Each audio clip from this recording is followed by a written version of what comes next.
পার্টটা যে পার্টটা আমি এখনো বলতে পারছি না। দেখুন গিয়ার শিফট করছিলাম, এই যে এটা এখান থেকে খুলে গেছে। বিষয়টা হচ্ছে আমাদের সিট জার্নি স্টার্ট হতে হতে আমাকে অ্যাবিউজ করে ফেললো। কিছু মানুষের মধ্যে একটা অ্যাডভেঞ্চারের পোকা থাকে, যে পোকাটা তাকে মাঝে মাঝে সব কিছু পেছনে ফেলে কাউকে কিছু না জানিয়ে বেরিয়ে পড়তে বলে অ্যাডভেঞ্চারের খোঁজে। আজকের গল্পটা এই 10 জন বন্ধুর, যারা হঠাৎ করে একদিন ক্লাসে বসে ঠিক করে একটা ট্রিপ হোক। কোথায়? দার্জিলিংয়ে। সেটা ছিল লাইফের সব থেকে বেস্ট ডিসিশনসগুলোর মধ্যে একটা, কারণ তখনও আমরা জানতাম না এই জার্নিতে আমাদের জন্য কত গল্প, কত অ্যাডভেঞ্চার, কত আনএক্সপেক্টেড মোমেন্ট অপেক্ষা করছে। কখনো ভাবিনি মাত্র 4 দিনের ট্রিপ একটা লাইফ টাইম এক্সপিরিয়েন্স হয়ে থাকতে পারে। তাহলে চলুন গল্পটা প্রথম থেকে বলি। Hello guys, welcome to a new blog. আমি যাচ্ছি Darjeeling with my friends and আশা করি তোমাদের এই ব্লগটা ভালো লাগবে। Let's get started. তো এখন যেটা হবে সেটা হচ্ছে যে এখন আমরা টোটাল যাচ্ছি 10 জন। তো এখান থেকে সোদপুর থেকে আমরা 2 জন যাব, বাকিদের সাথে দেখা হচ্ছে স্টেশনে। তো সোদপুর থেকে শিয়ালদা ওখানে একটা ব্যারাকপুর লোকাল আছে। আজকের ওয়েদারটা বেশ মেঘলা মেঘলা ছিল সারাদিন।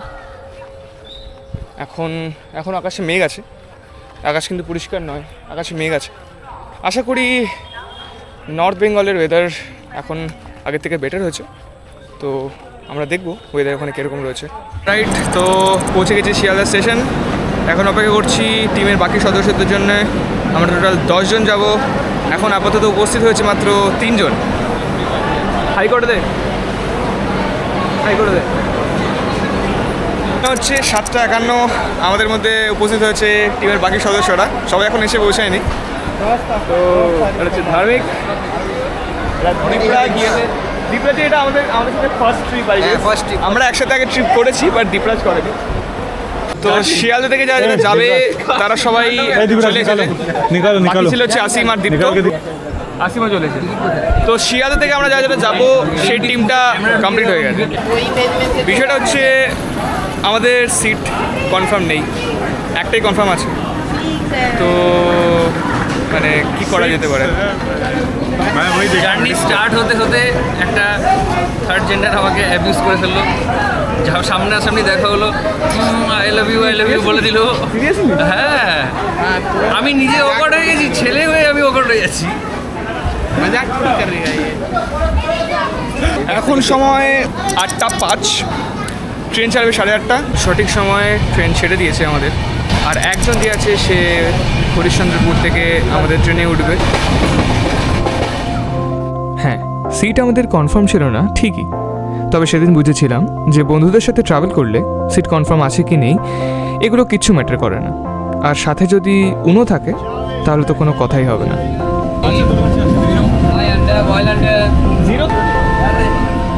উনো আমরা ক্লাসে প্রায় খেলি, তবে ট্রেনে বসে উনো খেলার মজাটা সব থেকে আলাদা, কারণ যে হারে তাকে ট্রেনে ডেয়ার করতে হয়। তো উনো খেলতে খেলতে ডেয়ার হয় আমাদের, অ্যান্ড যে হারে তাকে ডেয়ার করতেই হয়। তো এখন ডেয়ার হচ্ছে আসিমের। ও ডেয়ার হচ্ছে ওকে ট্রেনে ল্যাংচা বিক্রি করতে হবে।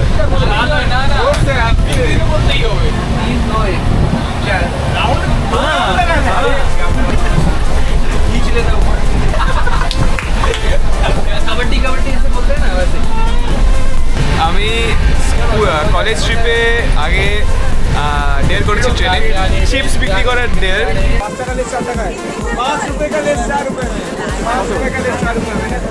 2 रुपीज़ का खाना है। चटनी का होगा मेरे पास तो। তারপরে এরকম ডেয়ার কারোর পড়েনি আর। তো এখন আসিমের পড়েছে। আরে ফিল্ড চেক কর रहा हूं। যাও জলদি যাও, फालतू टाइम वेस्ट मत करो। जाता हूं, वेट से कूद जाता हूं, ज्यादा वेट नहीं है। चल आस्ते बोल रहा है भाई, वो कुछ सुनाई नहीं दे रहा है इसको। ল্যাংচা কত বড়? हाँ, আরে আমি তো 12 इंच। আর মানে গার্ড কতটা? 4 इंच। ঠিক আছে, যাও আমাদের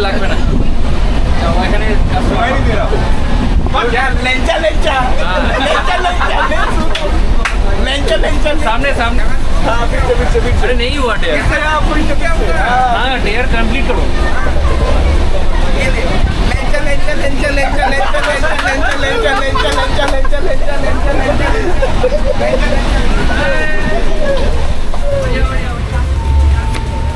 এখান থেকে এত চাউমিন আমি খাবো না এত খেতে পারবো হ্যাঁ আমি এটা শেয়ার করার জন্য সবাই শেয়ার করে না তো গাইস চিকেন চাউমিন এটা হচ্ছে আমাদের এখন ডিনার আওয়ার চাউমিন।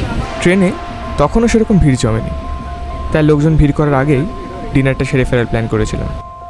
আর সেদিন কেন জানি না ওই চাউমিনটা বড্ড বেশি টেস্টি মনে হচ্ছিল।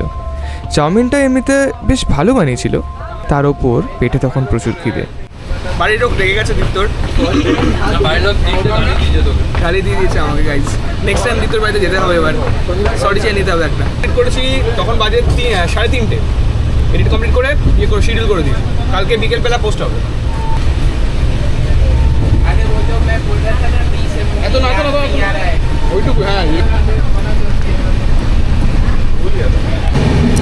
ট্রেন এখন পার করলো বোলপুর জাংশন। ভোরবেলার দিকে 4টের দিকে ট্রেন ঢুকবে হচ্ছে হরিশ্চন্দ্রপুর, যেখান থেকে আমাদের আরও একজন সদস্য ট্রেনে উঠবে। এখন একটু ঘুমানোর চেষ্টা করব, দেখা হচ্ছে কালকে সকালবেলা। ট্রেনে আমার ঘুম খুব একটা আসে না। জানলার বাইরে দিয়ে ছুটে চলা আলো, একটার পর একটা স্ট্রিট লাইট, সব কিছুই যেন আমাকে জাগিয়ে রাখে। কোন জায়গা ভাই, এত উঁচু উঁচু সব বিল্ডিং? ফ্যাক্টরি কোনো? কি ফ্যাক্টরি? সেদিনও চোখটা সবে বুঝে এসছিল। হঠাৎ জানলার বাইরে চোখ পড়ল অনেকটা উঁচুতে জ্বলতে থাকা বেশ কিছু আলোয়।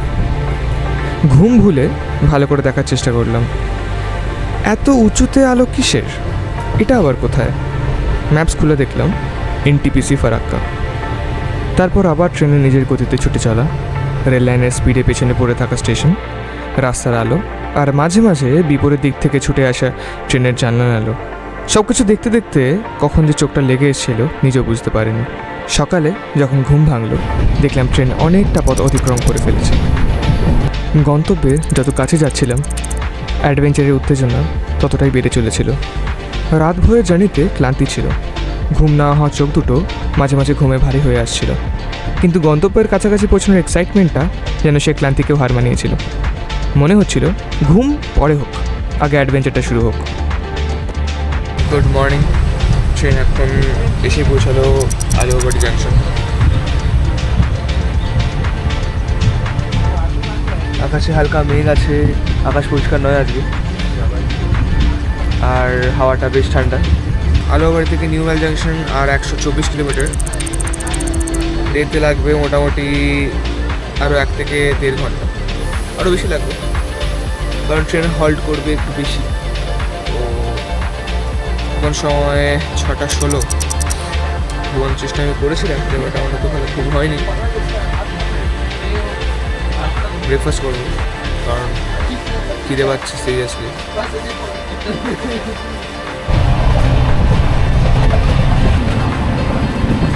হাই বল।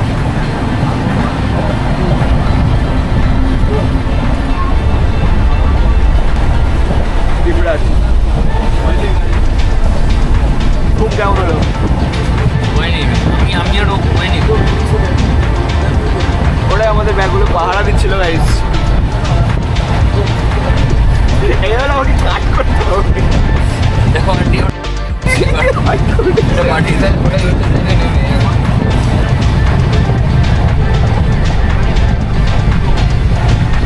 নেমে গেলাম আমরা শিলিগুড়িতে। Train is on time. এবার হচ্ছে আমাদের ট্রিপের সব থেকে ওই পার্টটা, যে পার্টটা আমি এখনও বলতে পারছি না কি অ্যাকচুয়ালি আমরা করতে চলেছি। সো ইয়া,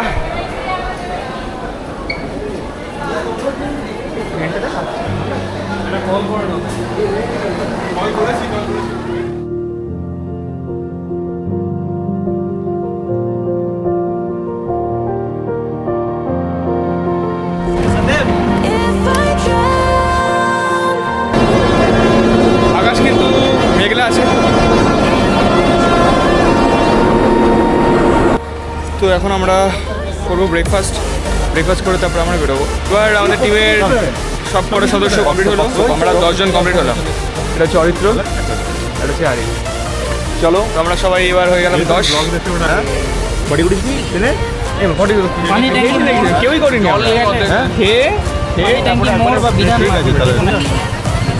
ব্যাস, আমার অফলাইন ম্যাপ নেমে গেছে। চল ভাই। শিলিগুড়ি থেকে দার্জিলিং যাওয়ার রুটটা নিয়ে একটু ব্রিফ ডিসকাস করে নিলাম। নিজেরা বাইকে ট্রাভেল করব, তাই আগে থেকে রুটটা ক্লিয়ার করে নেওয়া দরকার। তারপর সবাই মিলে দার্জিলিং এরিয়ার গুগল ম্যাপস অফলাইনে ডাউনলোড করে নিলাম, কারণ নিজেরা বাইকে আনফ্যামিলিয়ার রুটে বেরোবো, ম্যাপস সবসময় রাখা উচিত ব্যাকআপে। নেটওয়ার্ক কখন থাকবে আর কখন থাকবে না তার কোনো গ্যারেন্টি নেই। ব্যাস, সব প্রিপারেশন শেষ, এবার আর দেরি কিসের। আমরা বেরিয়ে পড়লাম ভেহিকল রিসিভ পয়েন্টের দিকে, যেখান থেকে আমাদের বাইকগুলো রেন্ট করার কথা ছিল। আরে হ্যাঁ, অবভিয়াসলি বলবো, কেন বলবো না। 3.99 মিলিয়ন দেখি যখন একে দেখিয়ে দিবে সৌরভ র্যান্ডম দেখিয়ে দেওয়া সৌরভ যোশী দেখি ট্রাভেলের কৌশিক দেখে দেবো। তো চলে এসেছি আমরা আমাদের বাইকের পিক আপ পয়েন্টে, যেখান থেকে আমরা বাইকটাকে বুক করবো। এখানে আমাদের কাজ আছে, অথরাইজেশন করতে হবে, তারপরে আমরা বেরোবো।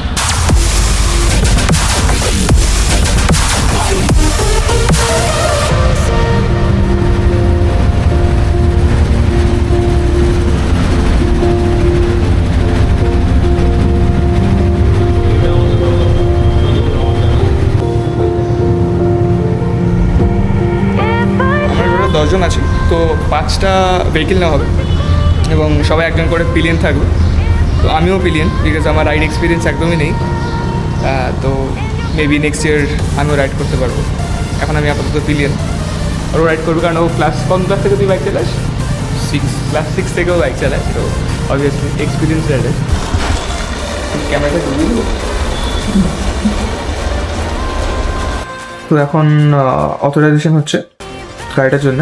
টিপ তো যেহেতু রাইড করবে, ও যেহেতু চালাবে, তো ওই অথরাইজেশনটা করছে। আর যে চালাবে তার আধার কার্ড, যে কোনো একটা ভেরিফাইড ডকুমেন্ট, তার সাথে একটা ফটো লাগবে। একটা ফটো নিয়ে আসতে পারে, পাসপোর্ট সাইজ ফটো নিয়ে আসতে হবে। তাতে অবশ্যই ড্রাইভিং লাইসেন্সটা লাগবে, যেহেতু 2 হুইলার, তো 2 হুইলারের প্রপার ড্রাইভিং লাইসেন্স নিয়ে আসতে হবে, অরিজিনাল। এখানে বোথ বাইক অ্যান্ড স্কুটি দুটোই রেন্ট হয়। 1টা বাজতে চলছে, আমরা চেষ্টা করবো 9:30টার মধ্যে এখান থেকে বেরোতে, দেখি কতটা সম্ভব হয়। Okay, so guys, we got our bike.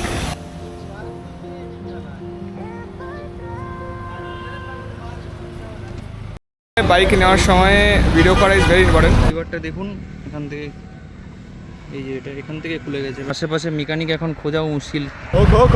আর দীপটা হচ্ছে বিলিয়ন, আরিফ চালাবে। ওরে বাপরে, যদি অন্ধকার হওয়ার আগে সবাই হোটেলে যাতে ঢুকতে পারে। অন্ধকার হওয়ার আগে ঢুকে 5টার মধ্যে ঢুকে 5টা